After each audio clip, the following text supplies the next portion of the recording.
सन 9 हिजरी की बात है, जिसे आमुल वफूद कहा जाता है। बड़े बड़े वफद आते, जमातें आती और इस्लाम कबूल करती।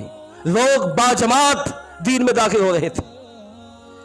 लोगों के वफद आ रहे हैं, जमातें आ रही हैं, पूरी पूरी जमातें, पूरे पूरे वफद रसूलुल्लाह सल्लल्लाहु अलैहि वसल्लम से कलमा पढ़ के वापस आ रहे हैं। एक बड़ा खूबसूरत मंजर। अल्लाह फरमाते इज़ा जाअ नस्रुल्लाहि वल फतह, अल्लाह की मदद जिसका अल्लाह ने वादा किया था वो आ चुकी, फतह हासिल हो चुकी। और आप ये मंजर देख रहे हैं, वलाइतन नास यदखुलून फी दीनिल्लाहि अफ़वाजा, लोग फौज दर फौज, गरोह दर गरोह, जमात दर जमात दीन में जोक दर जोक दाखिल हो रहे हैं।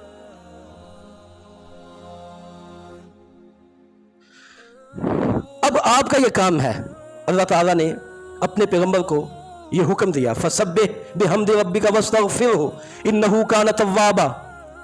आप तस्बीहात की कसरत, तहमीदात की कसरत और इस्तिगफार की कसरत कीजिए।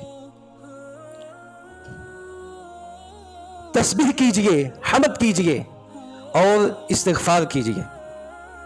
सैयदा आयशा सिद्दीक़ा रज़ियल्लाहु ताला अन्हा फरमाती हैं कि इस सूरत के नाज़िल होने के बाद रसूलुल्लाह सल्लल्लाहु अलैहि वसल्लम ने कसरत से यह दुआ पढ़नी शुरू कर दी।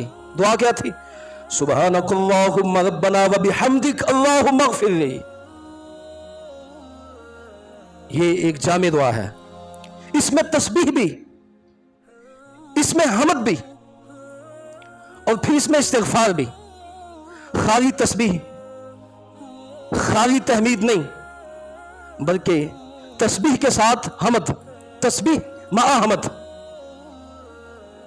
क्योंकि अल्लाह ताला ने यही फरमाया, फसब्बिह बिहम्दि रब्बिका, तस्बीह बयान कर, बिहम्दि रब्बिका, अपने रब की हमद के साथ, यानी तस्बीह और हमद दोनों यकजा हों। फसब्बिह बिहम्दि रब्बिका, तस्बीह मा'a हमद, सुब्हानकल्लाहुम्मा रब्बना व बिहम्दिक। तस्बीह से इस दुआ का आगाज हुआ, सुब्हानकल्लाहुम्मा रब्बना, आगे व बिहम्दिक हमद, तस्बीह मा'a हमद। और अगला फिक्रा क्या है? अल्लाहुम्मा अग़फ़िरली, अल्लाह मुझको बख्श दे। यानी तस्बीह मा'a हमद और मा'a इस्तिग़फ़ार, इसका रसूलुल्लाह को हुक्म दिया गया। रसूलुल्लाह सल्लल्लाहु अलैहि वसल्लम ने अल्लाह ताला के हुक्म को माना, अल्लाह ताला के हुक्म पर अमल किया। फसब्बिह बिहम्दि रब्बिका वस्तगफिरहु, इस पर अमल किया, ये अल्फाज कह के, सुब्हानकल्लाहुम्मा रब्बना व बिहम्दिका अल्लाहुम्मा अग़फ़िरली। कसरत के साथ आपने ये अल्फाज पढ़ने शुरू कर दिए। सही बुखारी में मौजूद है। सैयदा आयशा फरमाती हैं, इस सूरत के नुज़ूल के बाद आप कसरत से ये अल्फाज पढ़ने लगे, सुब्हानकल्लाहुम्मा रब्बना व बिहम्दिक अल्लाहुम्मा अग़फ़िरली। माना यह है कि जो मिशन आपको सौंपा गया था वो तो पूरा हो चुका। अब जो आपकी बाकी जिंदगी है वो तस्बीहात, तहमीदात और इस्तिग़फ़ार में गुजरनी चाहिए।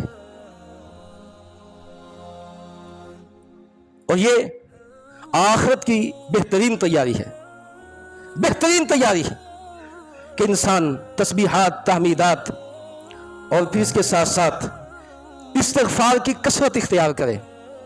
रसूलुल्लाह सल्लल्लाहु अलैहि वसल्लम ने फरमाया कि आमाल उम्मती मा बैन 60 इला 70, मेरी उम्मत की उम्रें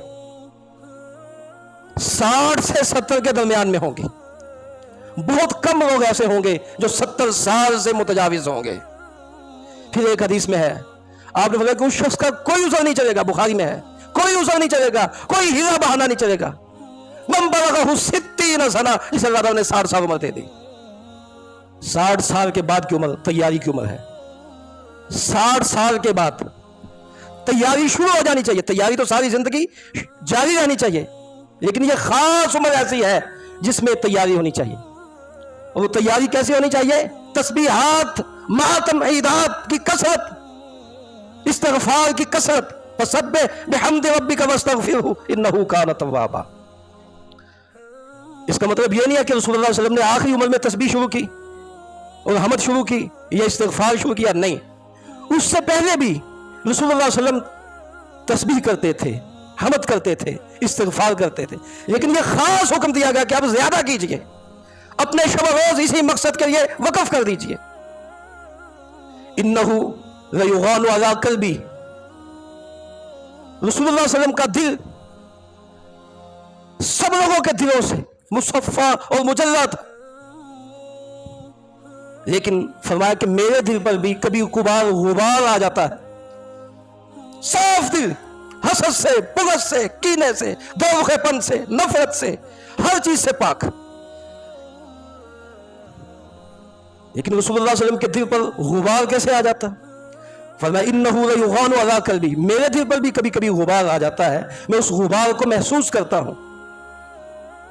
معنی یہ ہے کہ جب غبار اڑتا ہے، گرد اڑتی ہے، تو پھر بلا امتیاز سب پر پڑتی ہے. جن جن پر وہ گرد پڑتی ہے وہ سب گرد اڑانے والے تو نہیں ہوتے.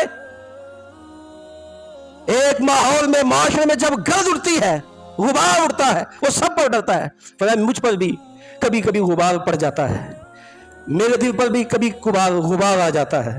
میں اس غبار کا اظہار یہ کرتا ہوں وَإِنِّي لَأَسْتَغْفِرُ اللَّهَ فِي الْيَوْمِ 100 مرة، میں 100 دفعہ ایک دن میں استغفار کرتا ہوں. اللہ تعالیٰ اس استغفار کی برکت سے میرے دل سے وہ گرد، وہ غبار صاف کر دیتا ہے.